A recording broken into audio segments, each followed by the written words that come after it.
Robbie Benson, one-on-one. One-on-one. That was horrendous. I mean, and such a cliched, flawed movie that was just pedantically slow in terms of pace. You knew exactly what was going to happen. I mean, who didn't think that Benson was going to star in the championship game at the end of that movie? Would have been a better movie if he got hurt and never, he left the court. You're like rooting for him to get hurt. Some imagination if you're writing one of these scripts, no?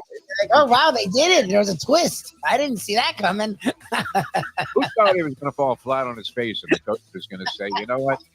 I told you were awful and you should have been on the team in the first place. I should have revoked your scholarship. You're a jerk. He's down on his luck and becomes a drug addict. You're like, wow, that movie took a turn. What a great movie. Much better movie. Would have been a better movie if Hilary Swank had checked out after she got hit with the head with the chair, which, not even Richard Steele would have allowed that to go on. Steve Smoger, who would have a guy, I nicknamed Steve Smoger, the boxing referee, let him bleed. Guy would be bleeding from every pore, and the Smoger going, yeah, one more round. That's it, kid. If you don't show me something here, I'm going to have to stop it. Steve, this fight should have been stopped when he came out of the dressing room. What are you talking about? He's like passing out. Guy's getting a transfusion in the corner, and Smoger's going, okay, man. He's telling Emmanuel Stewart, I'll give you guy one more round. That's it. Oh my God. The time. Wake up with Defo, joined by Lubie. Welcome to the Defo Show.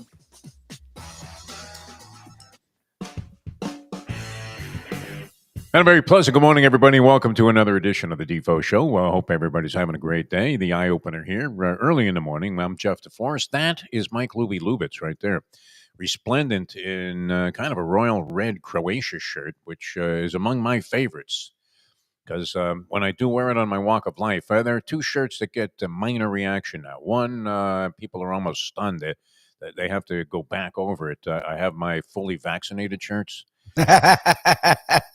Which I still have 248 of. If you want one, Lubie, you can have I'll either take one, actually, yeah.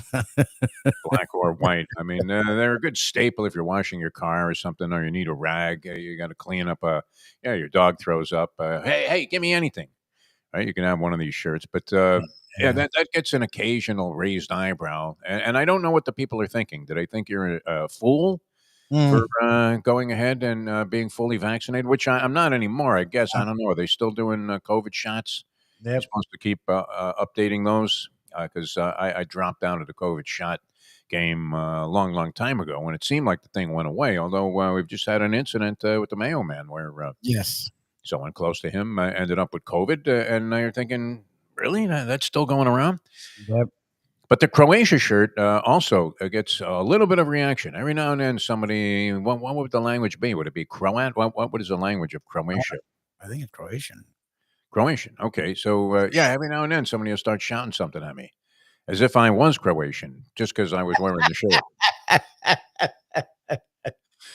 Crazy how people think like that you're actually representing something by wearing a shirt. I suppose you would be. We, in this case, got the shirts from the lovely and talented Leslie Visser because we were always kind of implying that we were backing the Croatian soccer team in World Cup play, which they've had their moments, not many, but they've had their moments. And we had implied also that there was a Croatian sports bar that we used to frequent, Nikita's. Would that have been appropriate? That sounds more Russian, doesn't it? Yes. And yet, and people would ask me, hey, where is that place? I'm like, it's fictional. What the hell are you talking about? It's kind of like when the general manager of the radio station asked me why I'd never introduced him to Louis the Lipschitz, my supposed bookmaker, also personal injury attorney. And I said, because he doesn't exist. What are you talking about? You really believe that there's a guy named Louis the Lipschitz? You got to be out of your mind. You don't know that this is mostly shtick. We're here to entertain people, which is what we intend to do today. As we're still on the precipice of getting the Stanley Cup championship round underway, the rematch between the Edmonton Oilers and the Florida Panthers. And there does seem to be a little bit of sentiment. I'm thinking around the country, around the world, Lubie, slight edge favoring Edmonton in this series. And that is also true of the odds makers. Very slight edge favoring the team with the home ice advantage, which, as we know, well, it really doesn't mean that much in the NHL. I don't know how many times we can go through that because I'm thinking Edmonton has a huge edge playing in Edmonton. I don't know if that's held up through the playoffs. It seems to me that they've won those games that they had to. They've dropped a couple. It's not like they're perfect at home. And we'll dive deeply into that tomorrow. We're going to have a two-part series of conversations this week here on Bleacher Brothers. This morning at 10 o'clock, we will, and it was the way it worked out. Bill Lindsay, the color analyst on the radio broadcast and architect of I think, the single most spectacular goal in Panther history. May not have been the most significant, but it certainly was of some significance because I believe it was the game winner, and it might have been in the clinching game of the series against the Pittsburgh Penguins as they made their way to the Stanley Cup Finals for the first time in 95-96. And have you ever seen this picture of the Bill Lindsay goal, Lubie? Yeah. It's a classic sports picture. He is flying. He's literally parallel to the ice, and he's a good couple of feet off the ice with his body about to crash into something, either the ice or the goalpost or whatever. And he somehow gets a stick on a puck and puts it past the goaltender and scores what I think was either the go-ahead or the game-clinching goal. In that particular series where I think, I don't know, am I adding more drama to it, Lubie? Did it wrap up the series or was it just a routine goal in the middle of game two? I'm not sure, but whatever it was spectacular. And Lindsay's going to join us tomorrow morning from Edmonton. And this is good that we had Scott Mellenby on the show last week, and he was great reminiscing about some of the foundational stuff that went on with the Panther organization and how it's transitioned and how they're looking today, still very much contemporary in the NHL with a job in management, some consulting capacity with the St. Louis Blues. And you could tell from his conversation, literally, the title of the show, that he would be very adept and astute at doing just that. Still very much alive when it came to what was going on in the NHL today. Scott Mellenby. Lindsay has been following the team now for how many years as a color analyst? He was on TV, and then they made a switcheroo there in the announcing crews. Red Deer Randy Moeller became the TV color analyst, and Bill was, I mean, would you say was sort of relegated to the radio side? Yep. It seemed like it would be, I mean, the TV obviously has more prestige, it seems, than radio, but here's the beauty of it. If you're on the radio side and you're covering your local team, you get to continue to do so and do the games as if nothing had changed all the way through the championship run in the postseason, whereas the television, I think, can only do the first round of the postseason, the local TV outlet, and then after that, it's all in control of the network. So Bill will be coming to us tomorrow from Edmonton. And I don't know who's seen more Panther hockey than this guy over the last. He's been a part of every game, seems like, since he played. So that's going to be a lot of fun. Good guy, and he'll join us tomorrow. Frank Miramonti will join us today talking about the Belmont Stakes. I don't know that you can get a better guy than that. Nobody that I know of has more insight into the current situation in thoroughbred racing and its history than the great track announcer from Santa Anita and Saratoga. He'll be calling the Belmont live at Saratoga. I'm going to assume that Fox brings in another announcer. They are doing the Belmont Stakes, I believe, this year for the first time. This has always been an NBC rights holder, was NBC for the Belmont Stakes and the Triple Crown. That changed this year. Fox has been involved in thoroughbred racing, Fox Sports 1, Fox Sports 2, and I guess the network, the main network, has done some racing coverage, but they've been involved with NYRA, so they worked something out where they ended up with the Belmont Stakes. It's run this year at Saratoga for the second time, and I would imagine, I'm assuming this will be the final time because Belmont Park should be ready to go by next year, but Frank will join us, 10 o'clock this morning. So a little two-part series on conversations, ponies and pucks. That's what it's all about. Nice. All right, we had a bunch of baseball last night. Very interesting situation, Lubie. Very interesting. If I ask you, hey, what was unique about last night in Major League Baseball, I would not assume that this would be one of your first 100 guesses. Well, I mean, I know that the Rockies beat the Marlins, which that was their fourth win on the road against 28 losses. They have the worst record through 60 games since 1901. where they're now 10-50 through 60 games. Just a pathetic state of affairs with the Colorado Rockies franchise, who came in, just after the Marlins? I think they came in a year after. I think the same year. Didn't they come the same year? Yeah, I think could have been. Yeah, could have been. It was right around the same time. And you thought, wow, that they might actually do something, because they appeared to have such a strong home field advantage that if you could assemble a team in the right fashion with a bunch of home run hitters, you might be able to really, really make good use of the fact that the rarefied air there was propelling balls out of the park. But that has not been anything but the case. And then on top of that, it's hard to find pitchers. Both came in 93. Okay, makes some sense. Well, I was like thinking, I mean, Houston came in in 62. Was the Rays and the Diamondback? The Rays came in, was it 2 years later or something, with another team. And so I would get those two confused as well. The Marlins came in first and then the Rays. The Rockies, I mean, thinking back now, yes, of course. The Rockies came in the same year as the now Miami Marlins, at that time Florida Marlins. And wow, I mean, you talk about, it's hard to find a franchise that's in worse shape than the Marlins. But the Rockies would have to be one of them. Oakland A's, they've made a little bit of noise here and there. They're not doing it this year. They're playing horribly right now. White Sox are in a state of total disarray and have been pathetic for the last several years. Who else is in worse shape than the Miami Marlins? The Marlins have shown some spark at different times with the bat this year, but in general, it's a pathetic season. Another lost year of having a franchise here in South Florida. So they lose to the Rockies, who they're now 4-28, as I said, on the road, 10-50 on the season, and a catcher for the Rockies hit a couple of home runs in the game. Hunter Goodman hits 2 home runs in the ball game, and the Marlins go down. But what was unique about Major League Baseball yesterday, Lubie? 7 games were contested, and in all 7 games, the road team won. Oh, geez. All 7 games, the road team ended up prevailing, including the closer last night with the Mets beating the Dodgers, a game that was predicted by our handicapper, Mike Jones, yesterday.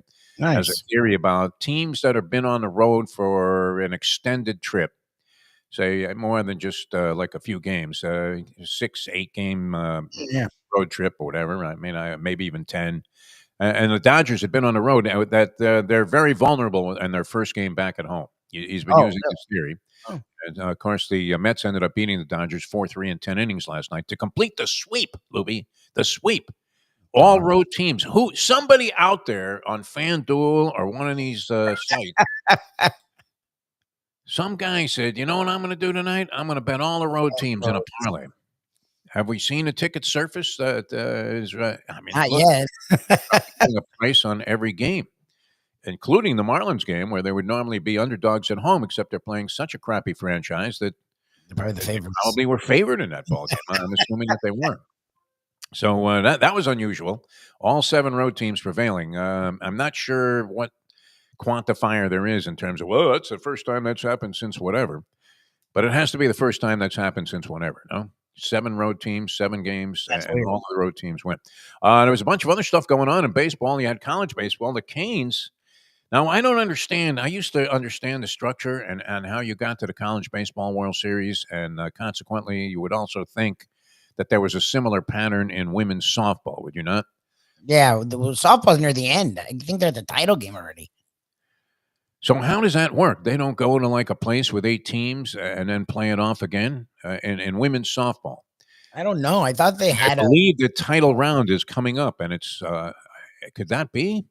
Yeah, it's a shocker. Yeah, Oklahoma. I didn't realize Oklahoma had won 4 in a row. 4 in a row. Holy crystal bustos. We've talked about them for years now because it looks like it's guys against girls when they play. They're like these really strong, big women, and they just belt the crap out of the ball. But I didn't realize they had won that much. I know they were good, but I guess they had won 4 in a row up until last night.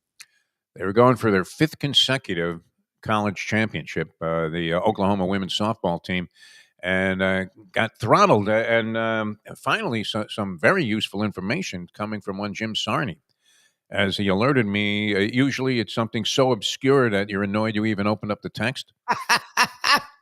Like why am I reading this BS? But and look, nothing wrong with exploring minutia, but in general, there's enough of it out there. All of these different qualifiers. He's the youngest man. He's the first man to do this, and so and so and such and such. And it's just there are too many qualifiers now. Too many parentheticals.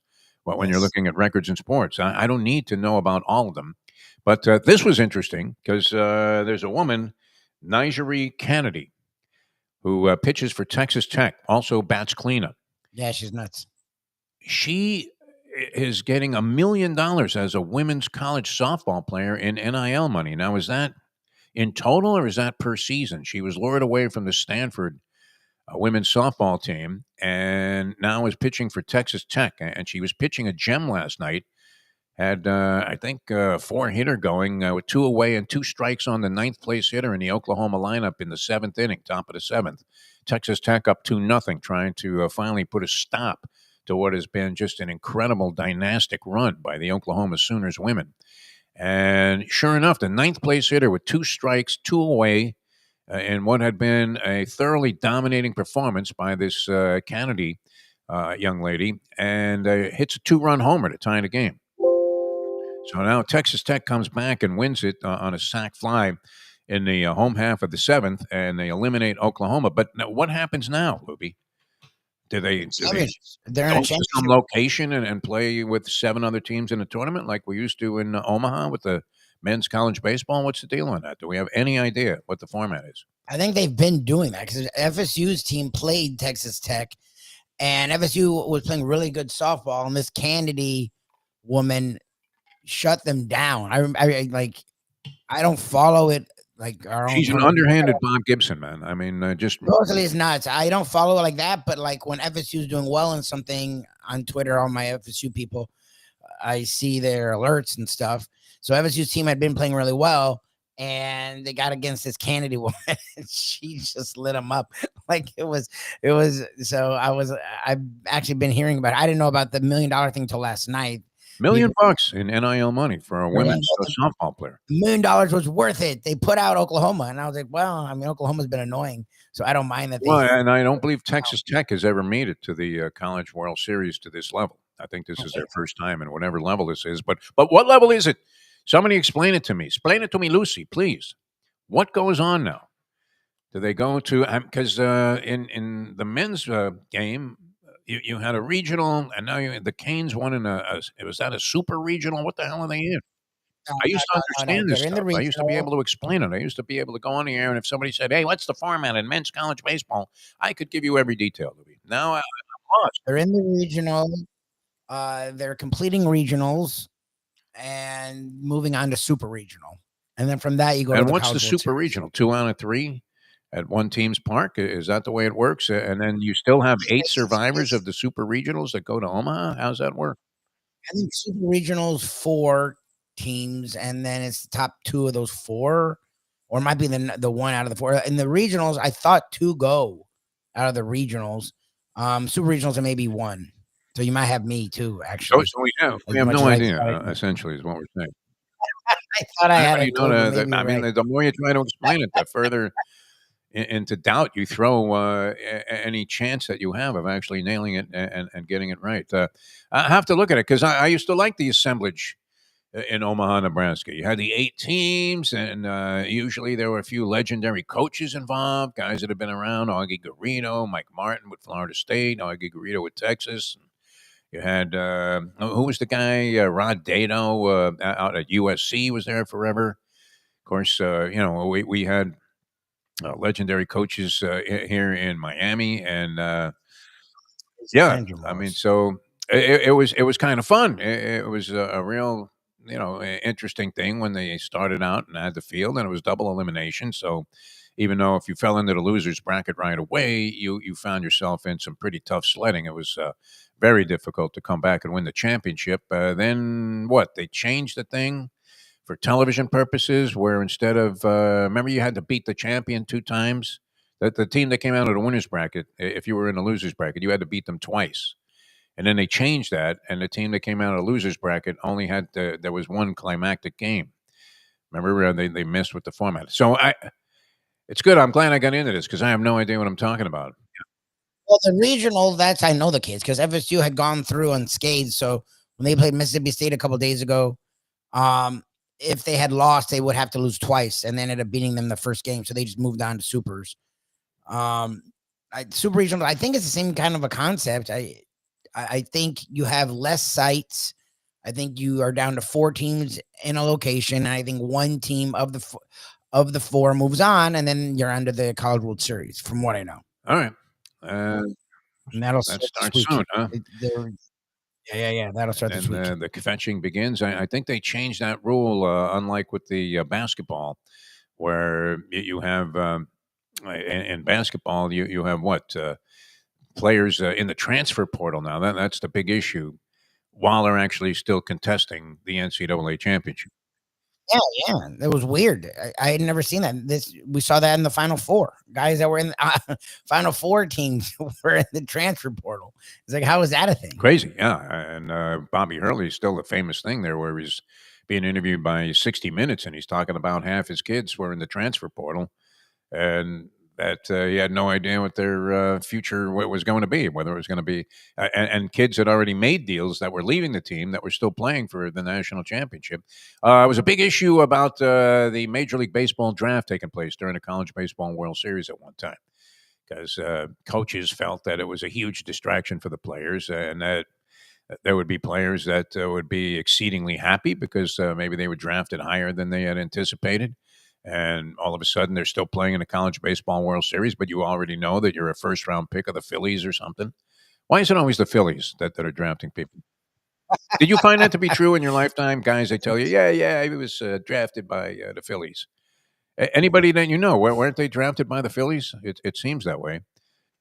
Guys that never sniffed the major leagues and didn't ultimately sign, but everyone who claims to have that distinction, which isn't everybody anymore, but it was more popular back in the day, especially when I was in college or whatever. And everybody you talked to, oh yeah, I was drafted by the Phillies. I decided to go to school.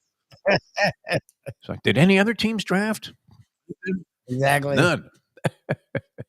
It was amazing, but yeah, that was a big distraction. I remember that being a hot topic of discussion. There wasn't a whole lot to do in Omaha, Nebraska. You could, well, they were famous. They had some real cheesy strip clubs that a friend of mine liked to frequent. Vic Stoffer, he was the track announcer at the time. I knew him from Hialeah Park, where he called races. And I get out there, and naturally, my first stop is Axarben, which is Nebraska spelled backwards. Was the name of the racetrack there, and I was in heaven because as I was trying to figure out how the hell am I going to kill 10 days possibly in Omaha, Nebraska, I found out that the track had simulcasting in advance of it being legalized through by the legislature here. So I was in heaven. I'm going to a racetrack out in the middle of nowhere, and I can bet any track in the country. It was absolutely fantastic. And then, of course, that created the famous incident where I was thinking I had to pad my expense account, but I was certainly turning in any legitimate receipts that I had. And then Sonny Hirsch and I both ended up turning in a receipt. I had actually paid for $400, supposedly taking all of the baseball coaches, the whole coaching staff, out for a steak dinner at one of Omaha's finest. And yeah, that looked ugly. Imagine that you're sitting in a room with the general manager of the radio station, the program director. They both have a concerned look. Sales manager is also involved, and they're like, "Okay, so who paid for this dinner?" Now, what do you do? You're not going to throw Sonny under the bus, but it's the truth. What do you do in that spot, Lubie? I mean, I tell the truth. You're talking to the wrong guy. I'll defend people, but I'm not going to throw myself under the bus for someone else. I had actually paid for that dinner. Yeah, I mean, that's weird that he's trying to pull that move. Someone had to pay, and it wasn't him. You would think that Sonny That's would have, funny. monitored his claims more closely, but since Exactly. he was betting every baseball game on the card back then, it was a strong possibility. And I don't know, was he still making books, Sonny Hirsch? No, he had been popped for that. But not to say that this was beneath me to have, because many times after those losses at Exarban, you're thinking, okay, I really didn't want to lose 300 today, but maybe I could say I had a couple of runs over there at the ballpark, and they didn't give me a receipt. It was always a lot of fun, though. I really enjoyed the event. And the Hurricanes remain alive. I saw a post from Jay Rokeach, who was, I mean, not known to be critical. Jay Rokeach, the longtime stadium announcer there in Marklight Stadium, and he was saying that the Hurricane fans are a bunch of, I mean, just whining, complaining, fetching losers. That real fans stick Oh, with their geez. team no matter what, Luby, even if they've been in a long period where they haven't been anywhere near as significant as they were in the past. So they used to be routine top 10 contenders, and you were assuming you were going to Omaha, Nebraska if you were around the club.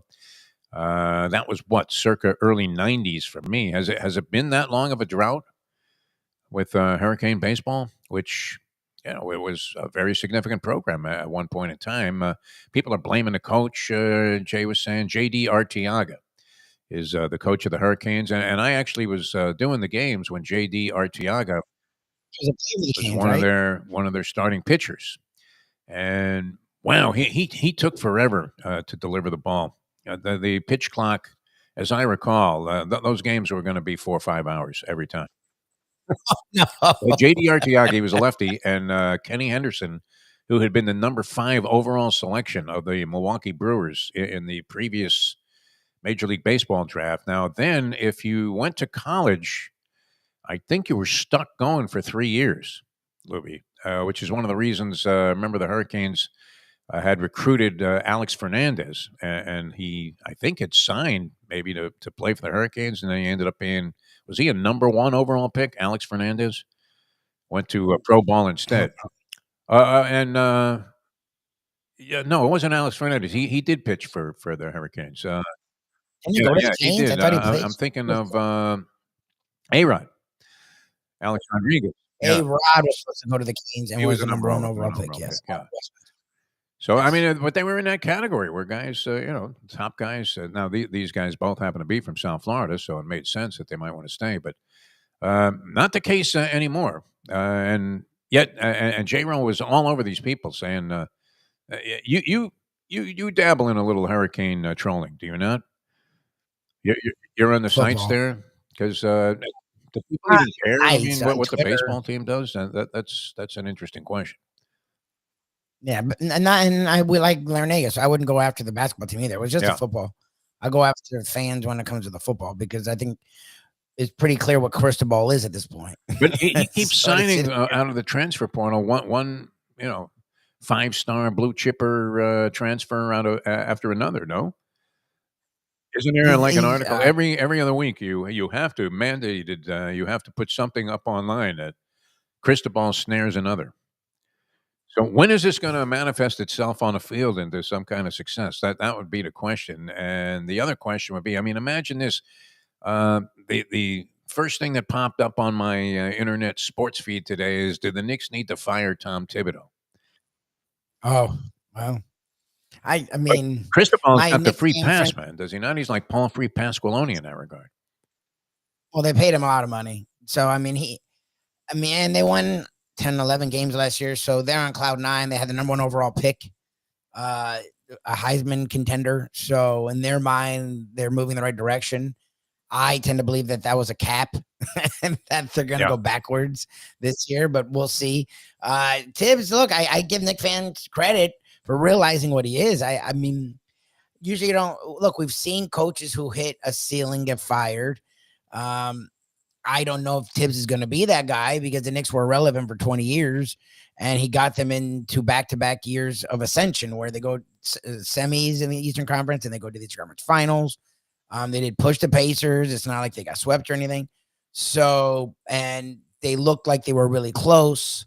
So you can fool yourself into thinking, oh, we're a year ahead. I've heard a lot of Knicks fans say we actually shouldn't have been here now. We're a year ahead, which is weird. You spent hundreds of millions of dollars this offseason. How long did you think it was going to take? Like, why are you spending hundreds of millions of dollars to take 4 years? Like, that's not how it works. Like, if you're spending hundreds of millions of dollars, it's to win now. You're not going and getting Mikal Bridges and signing him to extension, signing OG Anunoby to an extension, getting Cat, making sure he has an extension, making sure Brunson has. You're not signing 4 guys to which I still don't understand how they mathematically did it, but 4 guys to max deals and that's ahead of the curve. Like, no, that's you going all in, and you got to the conference finals, and it's clear that this is your friggin' ceiling.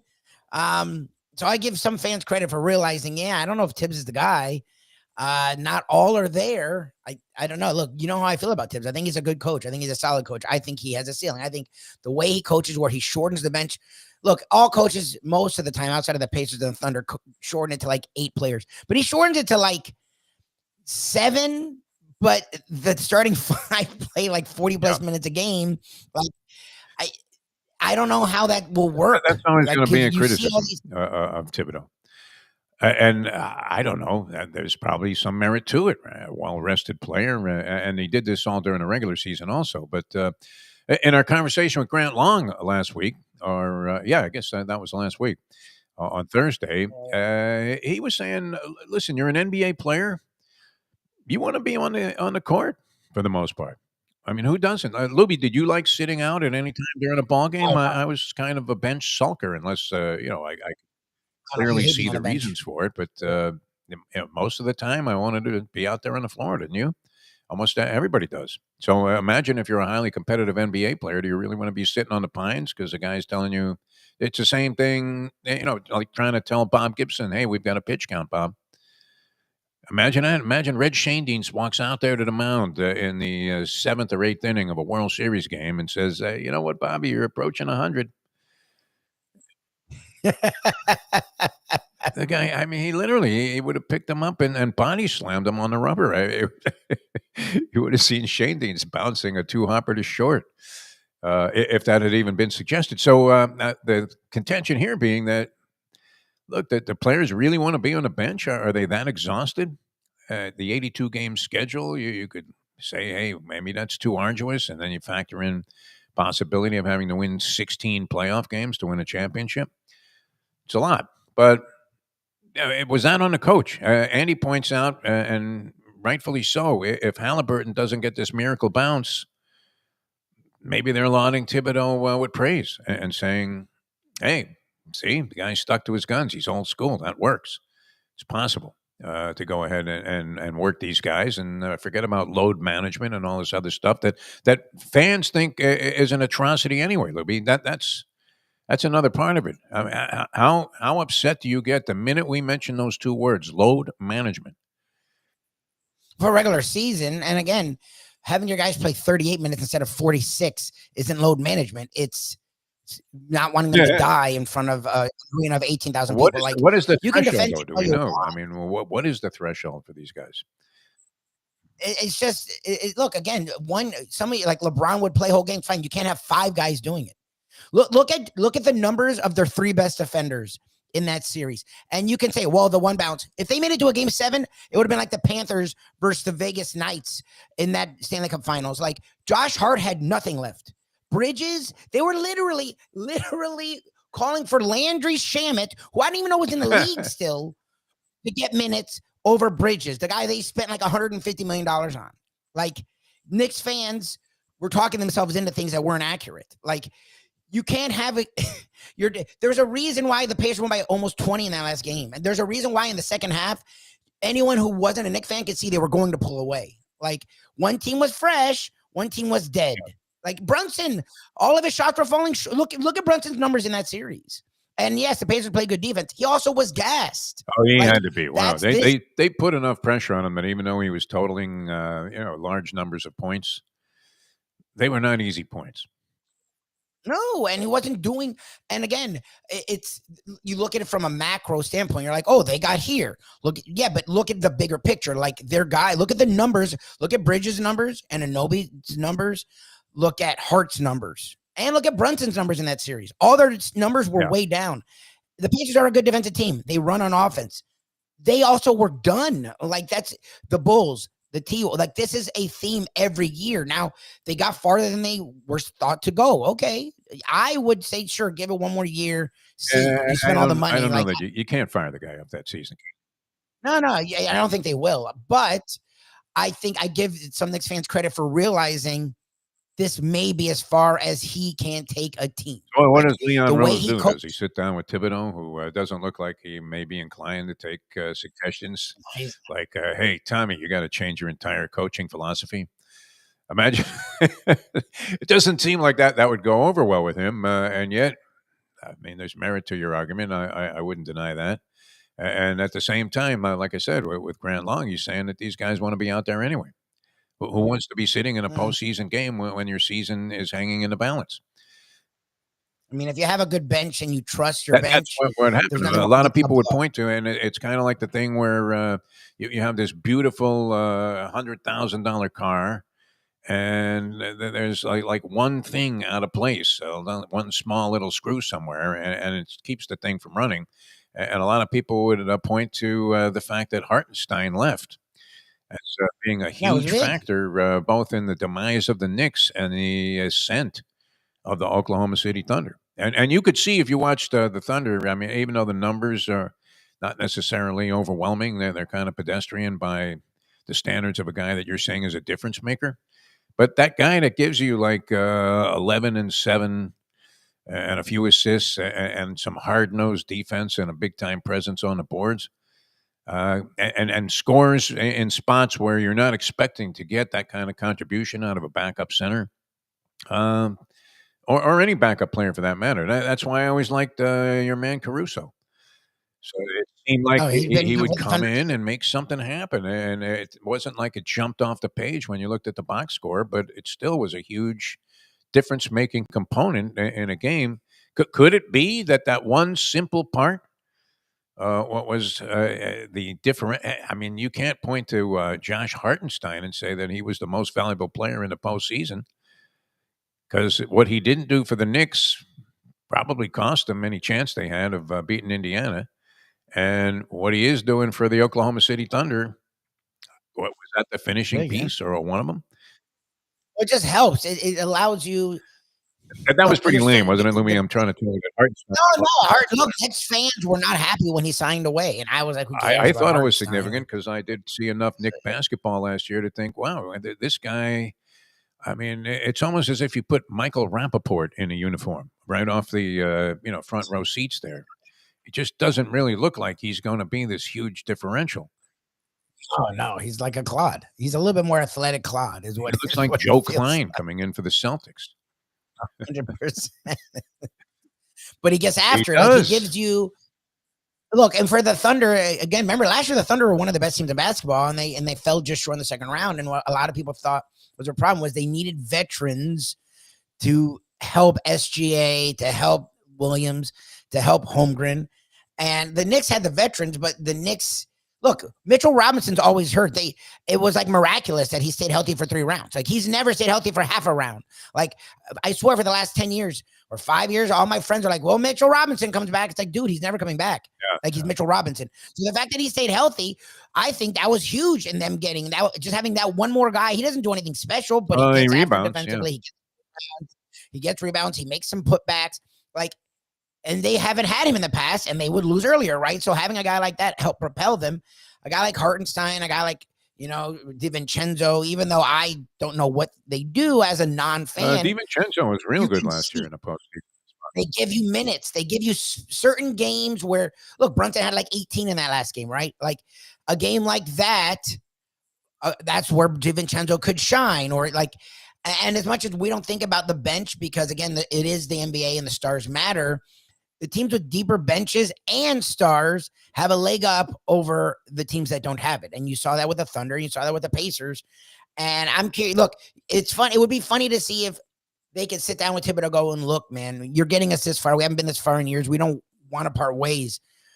But I don't know if we can break through murdering our players. Yeah. Like there's got to be something else. There's got to be a happy medium where you can play 8 guys, play 9 guys, like just play them. Just look, the guys of consequence, because whoever that guy, McBride, like that guy's not a thing. Like he had some moments during the regular season when I was watching him. Yeah, and in the playoffs, they tried to go to him, and he wasn't giving them anything. Payne was really good 3-4 years ago. I didn't know he was with the still Suns, in the league, but yeah, like so, like you're going to these guys, and it's like and you just lose minutes where the Pacers could go to the bench and they're not. McConnell will come in, or they also have guys that come in and sort of change the dynamic of the game a little bit.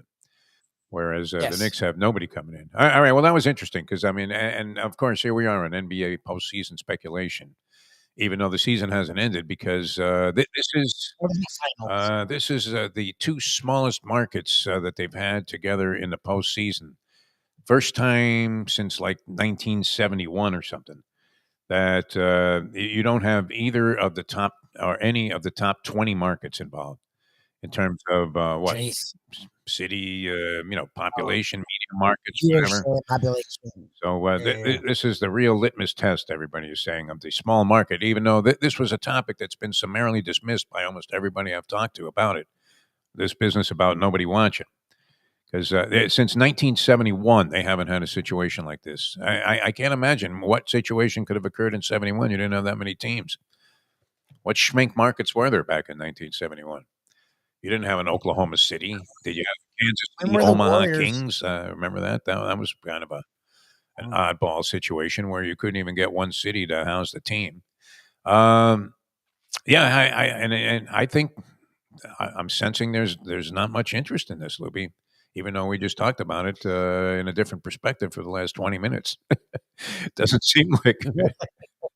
And then who the hell is going to Toronto?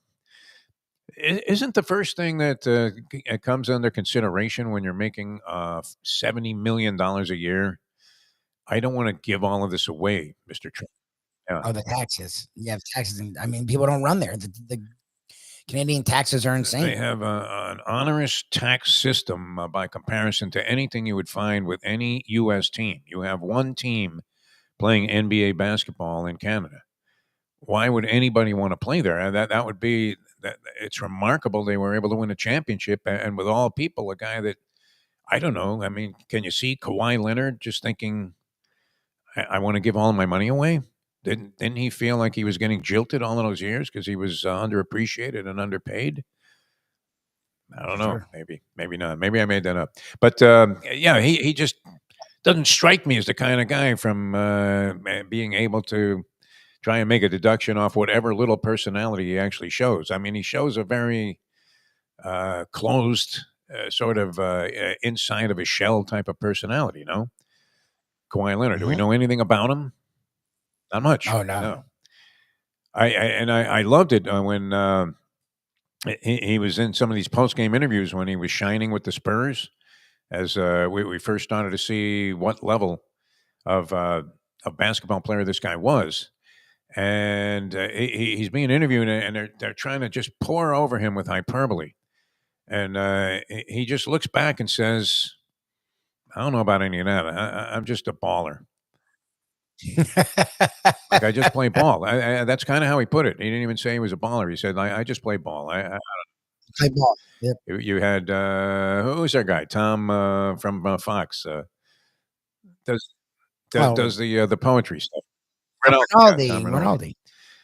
And Rinaldi's doing the thing right in front of him, which was great about Rinaldi. We found out Rinaldi was more than willing to poke fun at himself for doing these soapy, poetic stuff that he does. I mean, who better to do the intro for the Masters when they start promoting it the day after the tournament concludes? 364 days away, Butler Cabin, two boys at a crossroads. I mean, come on. Get out of here. He's doing that. He's doing that to Kawhi Leonard in a post-game interview, and he's like, how heroic do you feel having made that shot? and literally, Leonard looks at him like he was from space and just says, I play ball. I don't know about all that. Yeah, it was like 4 words. It was great. I mean, I know we try to make too much of it because it's part of the entertainment equation here, where you have to celebrate these things in a wildly exponential fashion. But I'm not sure what level of celebration there will be unless you're betting Oklahoma City in 5. Is that what the world is on, Lubie? The world is on that number. Now, it easily could be another number. I feel like then maybe the move is go Pacers in 6. And they shut. That's so funny. That's how bad the series is. I mean, is there anybody considering a Pacer win? They can win 2 games. No, they're not winning No. the series. But that's the thing. Like the Pacers just getting to 6 games would be miraculous. Like that's how bad this series is. What if Like we are they shocked should though, by automatically game number 1 and the Pacers come out and we're like, whoa, be wonderful. they do the very Be fine with thing. I me. mean, the cut between the lines there, what Oklahoma City is good at, and they have a solution for it. That would be wild, wouldn't it? It'll be nice. It's what we expect. This great series in the Stanley Cup Finals. Like even the people leaning Oilers, it's like by the slimmest of Who margins. could So say with everyone's expecting certainty, like really? I mean, even if you were Gretzky himself, you couldn't say with certainty. But I mean, that shows you like people are expecting like a war, like in the NBA. People are just like, And nobody cares. maybe I don't 6. know. Does anybody care about Edmonton and South Florida? We do because we're here. Yeah, If you're we're in here. Edmonton, of course, you're dialed in on this. Is the rest of the country? I mean, is some guy that is watching this game in Kansas City? Is he sitting there going, "Well, I can't wait for that Edmonton series to start"? Hey, Martha, how's the barbecue doing out there? Is it still on the smoke? I wonder if the big it's interesting because the Canada America thing has become a thing. So I wonder if they. I haven't seen them do it. If they try to acrimony pick, between the U.S. and Canada to the point where Edmonton and Florida matter. well, that's what I'm saying. I wonder if they try to touch on that in like the big because that's the thing is, it's a Canadian team. So like I don't know if in Chicago or Boston. Is Edmonton even Canada? or Wow, it's Detroit. way out there, man. I saw it. They actually put up like a visual of where they're located. Super Yeah, West. it's out there, but it's not quite on the coast. Yeah, No, so they no. don't even have like water, nothing. No, they have nothing. That's the thing. That's why people feel bad. That's why people. What are they Are doing there? Raising sort of- cattle? What are they doing in Edmonton? I don't know. I don't. Gotta be It's bleeping like in cold. the middle No, of I mean, you would have to think. nowhere. You have to be a special type of person to want to live in excessive cold, don't you, Lubie? There has to be something wrong with you. I'm assuming that. I mean, I guess if you're Maybe it's boring, because I'm Mr. it's hard to get Sunshine out, man. here, but I can't imagine. I really can't. And I have lived in cold weather for extended periods of time. I mean, in the Northeast, it wasn't freezing in New York, but Syracuse, New York was a very unique weather situation where it literally like could be blizzard conditions in April. It was insane. I mean, and the temperatures, wind chill factors were not uncommon. I mean, always sub-zero, but could reach Minot, North Dakota type of proportions there, where you're looking at the frozen thermometer at the airport, and it was stuck on -50, like Celsius. You know? Oh my God. Yeah, I mean, enough to freeze over hell. That's for sure. But who wants to? I mean, make your home there, Lubie. No, There has to be something wrong with you. You just don't want to have spattering and eat whale blubber all day. I mean, what the hell are you doing? So I don't know. I mean, is the rest of the country we're into it because it's happening here. We're going to be talking to Billy Lindsay tomorrow, and that's going to be great. I can't wait to have that conversation coming up here on Bleacher Brothers. But and you know, I listen. You're talking to a guy that's followed the Panthers the whole season. I mean, how could he possibly be completely balanced in trying to figure out if they can beat the Edmonton Oilers? You would have to think that Lindsay would be able to come up with whatever answers. I mean, do we know any specifics? Stop McDavid? Does it boil down to that? Come on. I mean, Hyman being hurt. I love that you even brought that up. It's like if I'm trying. Who was our third best guy? Because Marchand's played really well, but he's on like the last line. So I don't know if he's Verhaeghe, when they were missing Verhaeghe or Reinhardt. I mean, that's what it feels like. It's like Verhaeghe or Reinhardt, which haven't been great all playoffs. But you saw the minute Reinhardt wasn't in, like he wasn't doing much on the scoreboard. But we didn't realize what he was doing. He didn't play the one game because he had been hurt. But he was playing. He didn't play the one game, and their power play was totally in it. Like it's not that they weren't scoring. They literally had one shot on like 4 power plays. Like he comes back and the power play wakes up. So you know, I was like, okay, I know Hyman means more to them statistically than Reinhardt, but we felt a difference the minute Reinhardt wasn't in. So maybe, you know, like what is Hyman? He's a guy I don't think he scored a lot in the Stanley Cup last year, but they kept talking about him and waiting for him to score. He's one of their top players. There's no doubt. Good spot So by I you, mean, Lou. I mean, listen to how much astute hockey knowledge that you've been able to not only assimilate into your mindset, but be able to express here on the show. I'm impressed. We don't want to mess our sponsors up. That's for sure. So let's dive into that real quickly here, and we'll come back. Try and make some prop bet. We'll try and get on some imaginary prop bets oh because yeah, curious, yeah, about a couple of them. All right, back with more in a moment. Now that. Play the ponies in style at Champions, the outstanding simulcasting room at beautiful Hialeah Park. Yes, the grand old lady of thoroughbred racing has never been more vibrant, and you can wager on the races from the top tracks around the country while enjoying a cocktail at the Brass Rail Bar or any of the fine food served throughout the facility. If poker is your game, you're covered in style, and you can play all your favorite Vegas-style games, including blackjack, craps, and roulette, in Hialeah Park's sizzling hot casino. Get a player's card when you walk through the door for all kinds of generous amenities, including our favorite, free play, when you come out to the ultimate casino and entertainment destination, Hialeah Park. these days we're all looking for comfort anywhere we can find it. Thank goodness for Landlubbers Raw Bar and Grill in Plantation, because they are making sure you are as comfortable as possible. First of all, they're not only open for delivery and pickup. All you have to do is go to landlubbersbarandgrill.com for both pickup and free delivery. You're going to have the best wings in the world. You're going to have a great burger. You're going to have their amazing soups. Again, Landlubbers, Raw Bar and Grill. It's nice and easy. Just go to landlubbersbarandgrill.com for both your pickup and free delivery. Thank goodness for Landlubbers for making you always feel right at home. Are you looking to buy your first home? Have you been turned down for a loan? Do you need to refinance or get money out of your home? Call Michael Kodsey, CEO of Choice Mortgage. He's been helping the South Florida community get mortgages for 30 years. Hi, this is Michael Kodsey, CEO of Choice Mortgage. We have the most competitive fixed rates in the market. Call me 24/7, 561-441-2730. And remember, I don't just work banking hours. To make the right choice for your home, call Choice Mortgage. This comes from the great Defo and Lubie.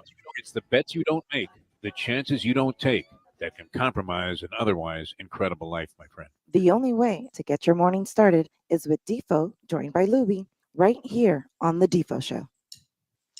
All right, welcome back to the show. Everybody highly complimentary of the coverage TNT doing with the French Open. I've been enjoying that a lot. I think they made a nice transition into that. And did they do that? Did they go from kind of a B level in terms of sports production to now being maybe the guys that are setting the pace? I think they've done very well for themselves in transforming what was originally you get like Ernie Johnson doing golf, and you weren't sure if he knew how many holes there were in the course. And I love Ernie Johnson. I mean, I think the guy, one of the more compelling stories you've seen with the way that he's taking care of his special needs son. I mean, that kind of dedication, unbelievable, while having his own issues. So you can respect a guy like that. And could he be any more of a perfect liaison between the personalities that he has on the set? Oh, no, he's great. He actually lets them be. He doesn't get in the way. I appreciate it. And he makes his own subtle contribution. But they're doing a great job with the French Open. And you do have Coco Gauff, Madison Keys in one of the quarterfinal matchups. So there will be an American woman in the semis. And we still have what? We still have some life, do we not? The big foe is in there. Shelton was beaten by Alcaraz. Ben Shelton, although gave a good account of himself. Man, this guy hits nothing but howitzers. I don't know. What does it take? I mean, think about this. Djokovic just won his 100th title. 100 tournaments this guy's won. It's That's insane. Crazy. Yeah, with like 25 of them being majors. Well, he hasn't dropped a set yet, right? Like he's into the quarters without dropping a set. He destroyed that guy Norrie, who I believe is an Englishman. Yeah, and he's sort of fallen off a little bit, but maybe he's resurrecting his previous form. He got to a point where he was a real tough out. That Cameron Norrie destroyed. I mean, Joker just wiped the floor with the guy. It wasn't even like a challenge. So pretty remarkable that he's able to make that run. But a good job by TNT. All right, here's my prop bet consideration for you, Mike Lubie Lubitz. Okay. Who scores the first goal in the Edmonton Panthers series? Which team scores first? Can you get a price on that? You would think it would be a Oh, I'm 50-50 sure. proposition. Andy Mann's your guy. I don't know if he's still with us, but on the chat line, he's with us. Thank God, on the planet. I would. Who's scoring? I Who's feel setting like the pace, Lubie? you want the team or you want the team, player? the Because I team think that scores first. the Oilers. I would say Oilers, and I would say Okay. Draisaitl. Draisaitl from the Draisaitl okay. Oilers is what I would say.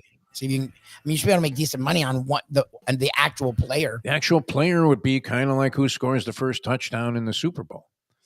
Correct. Although you have more limited choices in terms of first touchdown in the Super Bowl, unless you, and I'm assuming that that's an offensive bet, that there are no defensive players considered, and that even if a defensive guy scores on a pick six or a fumble recovery, or what would it be? A kick return would have to be part of the proposition, also, right? Should we've Scores seen the it. first touchdown.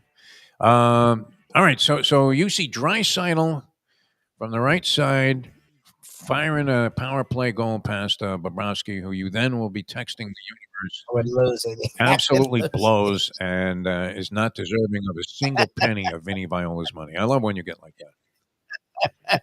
All fuzzy and warm about the home team.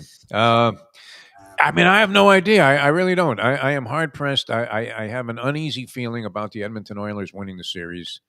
Being a South Floridian and being a guy now that, I mean, look, my Panther culture really has kind of resurrected itself in my soul, Lubie. And then on top of that, we're in contact with guys on conversations that were with that 95, 96 team. That was probably, I rarely get it. I mean, I was caught up in Fernando Mania. I love when Mark the Bird Fidrich, I wasn't as close to it because I wasn't in the city of Detroit when Fidrich was making his run. We certainly enjoyed it here when Dontrell Mania was going on, and Dontrell Willis was having that sensational season, leading the Marlins into a World Series victory as a rookie, right? That was his rookie year. He comes up there and he just every time he took the mound, you thought this was great. And then he comes out, he's got a couple of hits,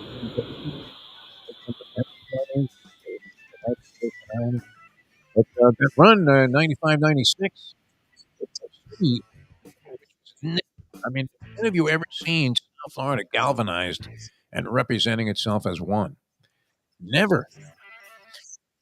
And like, because the Heat championships were like expected, and it was relief when they won and agony when they lost.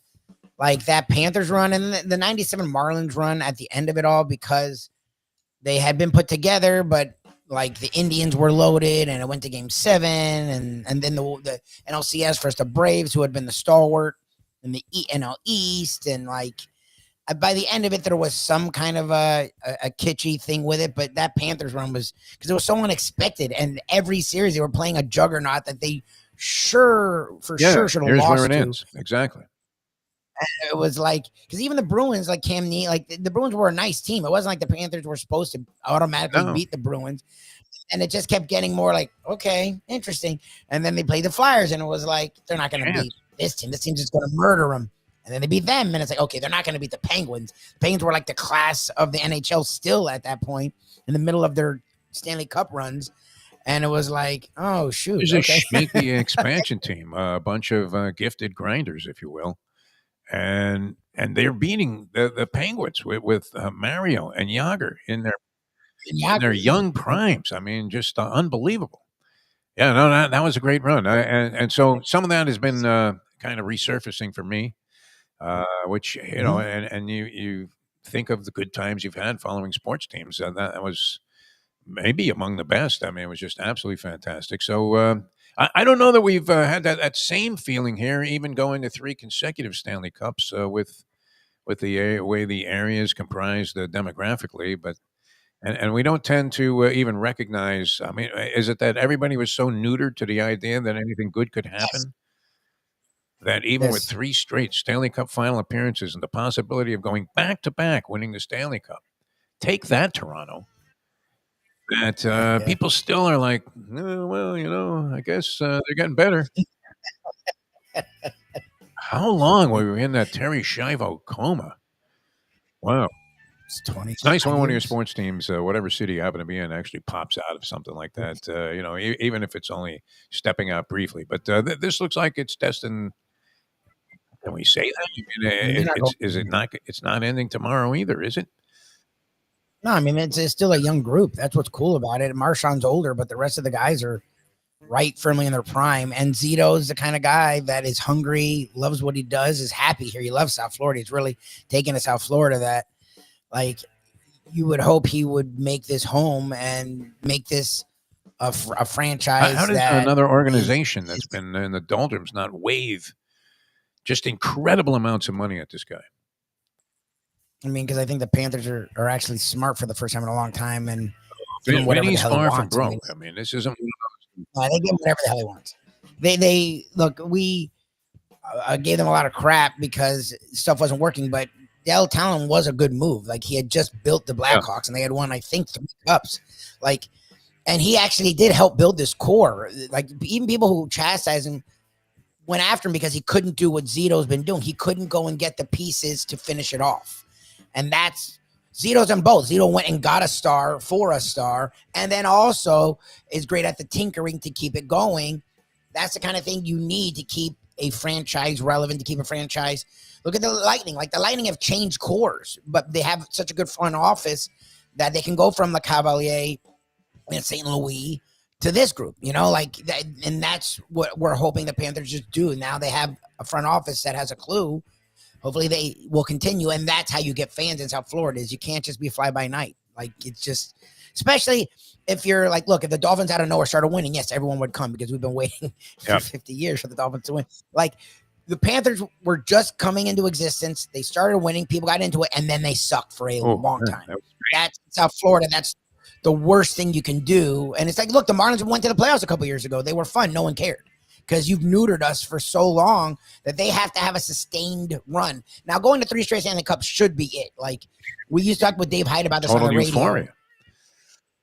This should be it. And I presume going forward, hockey will matter more. I mean, it already does. Like, I go to bars and you see people wearing Panther shirts. Like, that's something you never saw. Anybody need a Spitke jersey? I still have those. Yeah. All right, we got to get out of here. Lubie, always a pleasure. We will see you later on. And, of course, we'll catch you guys tomorrow here on the show. Coming up on Bleacher Brothers, 10 o'clock today, Conversations. Frank Miramonte, the track announcer at Santa Anita and Saratoga. He'll be calling the Belmont live. I'm assuming Fox... Just for, is it control purposes? Why would they need to do this? Bring in their own announcer. They're not going to find a guy better than Frank. Look, Larry Colmus is great, but Frank's call of the Belmont, I'm in great anticipation of it because I think he's going to. He's really been hammering it since he took over the Saratoga job. Just a great job. So he'll join us, and I don't know anybody. I'm going to see if I can get him to do one of those calls where maybe he can imagine the Belmont happening as several different people. See if we can pull that off. That'll be. I mean, that would be streaming gold, would it not? Yeah. Oh yeah, with his voices. Yeah, I gotta try and pull that off during the course of the time we're with him. All right, so that's coming up 10 o'clock today. You guys will enjoy that. Tomorrow we'll have Bill Lindsay on 10:30 in the AM on Bleacher Brothers as well. The Florida Panthers longtime color analyst and out in Edmonton. So he's got his finger on the pulse of what's going on. We'll see you next time. For Mike Lubie, I'm Jeff DeForest. See you next time as we leave you know that. It's 9:06.